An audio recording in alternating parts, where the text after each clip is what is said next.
দোকানের মতো ছানার পায়েস কিভাবে বাড়িতেই বানাবেন চলুন আজকে দেখে নেওয়া যাক। ছানার পায়েস বানানোর জন্য আমি এখানে 500 মতো দুধ নিয়েছি। আপনারা আপনাদের পরিমাণ মতো দুধ নেবেন যতটা বানাবেন। দুধটা জাল দিয়ে নেওয়ার আগে দুধটা একটা পাত্রেতে তুলে রাখতে হবে।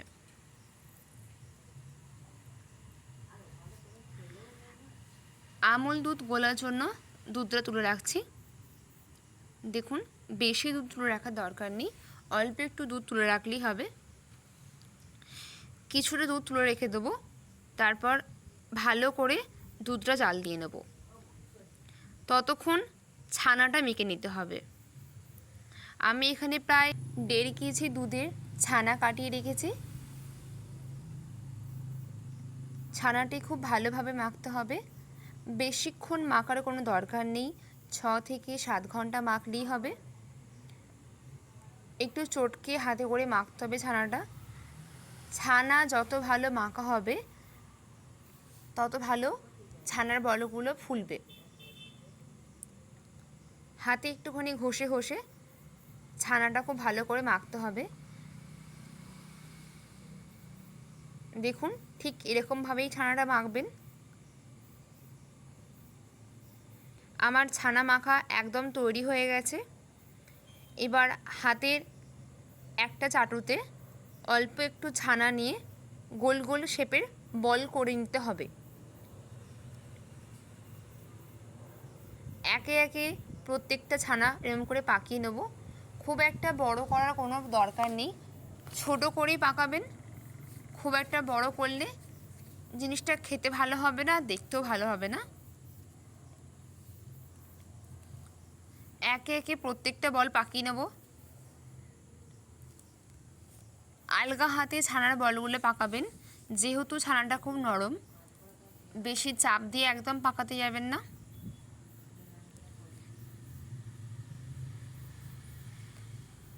দুধটা প্রায় ফুটে গেছে। ওপর থেকে আমি অল্প একটু এলাচের গুঁড়ো দিয়ে দুধটা ভালো করে জাল করে নেব। এই সময় গ্যাসের ফ্লেমটা খুব একটা বাড়াবেন না। আমি যে আমুল দুধটা গুলে রেখেছিলাম সেই আমুল দুধটা আমি ওপর থেকে দিয়ে নিলাম।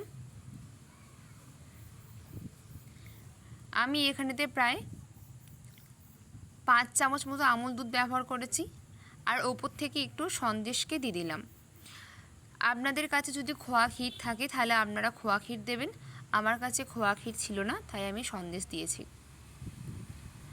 খুব ভালো করে দুধটা জাল করে নিতে হবে। এরপর আমি ওপর থেকে কিছুটা চিনি দিয়ে নেব। আমি এখানে চিনির পরিমাপটা খুব কমই দিয়েছি, কারণ দুধটাতে এমনিতেই মিষ্টি আগে থেকে যুক্ত হয়েছে। আমুল দুধেতে অনেকটাই মিষ্টির পরিমাপ থাকে, তাই চিনিটা অল্পই দিয়েছি। আপনারা যদি বেশি মিষ্টি খান তাহলে চিনির পরিমাপটা বেশি করে দিতে পারেন। একটা মিক্সচার বাটিতে আমি কিছুটা কাজু বাদাম আর পেস্তা বাদামকে বেটে নিয়েছিলাম, সেটাই আমি ওপর থেকে দিয়ে নিলাম। পেস্তা বাদাম আর কাজু বাদাম দেওয়ার কারণে দুধটা খুব ঘন ভাব হয় আর খেতেও খুব টেস্টি হয়।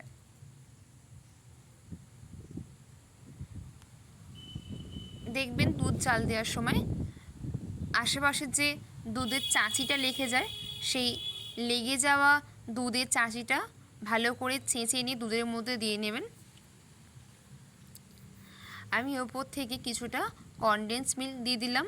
এটা পুরোটাই অপশনাল, আপনারা চাইলে দিতেও পারেন, না দিতেও পারেন, সেটা পুরোটাই আপনাদের কাছে।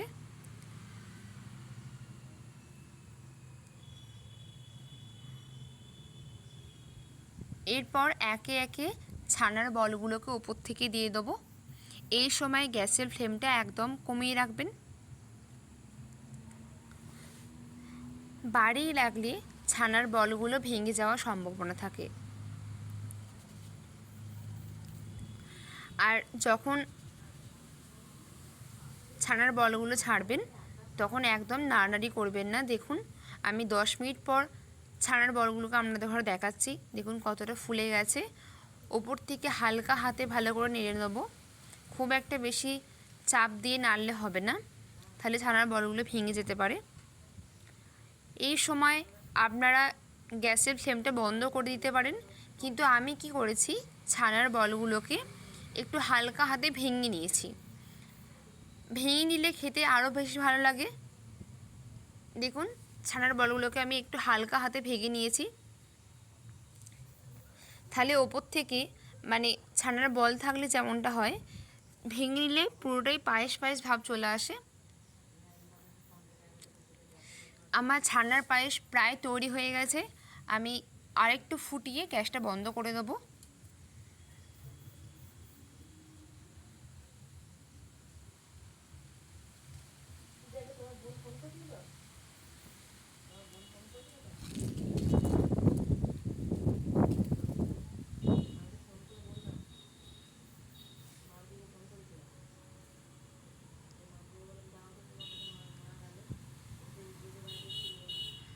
দেখুন, আমার ছানার পায়েস একদম তৈরি হয়ে গেছে।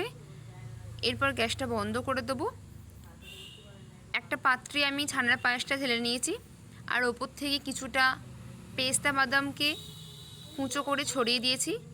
এরপর আমি এটা ফ্রিজে 2 ঘন্টা সেট করতে দেবো। 2 ঘন্টা পর ফ্রিজ থেকে বার করে নিয়েছি। দেখুন, আমার ছানার পায়েস একদম তৈরি হয়ে গেছে।